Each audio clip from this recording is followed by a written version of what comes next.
AE కుటుంబం ఆత్మహత్య కేసులో నిందితుడు సాదిక్ ఎవరో తనకు తెలియదని కాకినాడ సిటీ మాజీ ఎమ్మెల్యే ద్వారంపూడి చంద్రశేఖర్ రెడ్డి స్పష్టం చేశారు. 2014లో కాకినాడలో రైఫిల్ షూటింగ్ అకాడమీని ప్రారంభించారని తెలిపారు. తాను ఆ సమయంలో ఎమ్మెల్యేగా ఉన్నానన్నారు.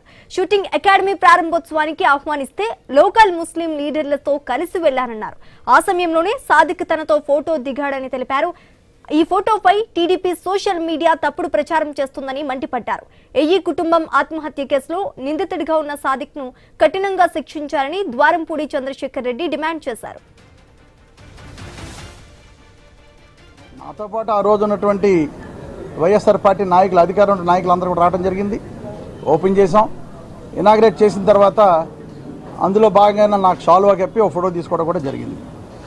దాన్ని ఈరోజు ఈ పచ్చ మీడియా ఛానల్స్ కానీ, పచ్చ మీడియా సంబంధించిన యూట్యూబ్ ఛానల్స్ కానీ చాలా దారుణంగా ఆ సాదిక్ ఖాన్ అన్నవాడు నా యొక్క పాదబలతో ఇవన్నీ చేశాడని, కాకినాడలో దందాలు చేస్తున్నాడని, అతను నేను ప్రోత్సహించానని ఇష్టం వచ్చినట్టు ప్రచారం చేయడం జరుగుతుంది. ఇది ఖండించడం కోసం ఈరోజు ఇక్కడ ముందు రావడం జరిగింది. ఆ రోజు నుంచి ఏ రోజైతే నేను అది ఇనాగ్రేట్ చేశానో, ఇనాగ్రేట్ చేసినప్పటి నుంచి ఈ రోజు వరకు కూడా అతను కలిసిన సందర్భం లేదు. ఒక్కసారి కలిసి ఇనాగ్రేట్ చేసినప్పుడు ఫోటో తీయించుకుని దాన్ని ఇంత దారుణంగా ప్రచారం చేయడం కరెక్ట్ కాదని సందర్భంగా తెలియజేసుకుంటూ, ఇప్పటికన్నా కూడా దొంగ ప్రచారాలు మానేయండి. కనుక నిజాయితీగా నిబద్ధతగా ఉండి ఏది నిజమో అది చెప్పండి.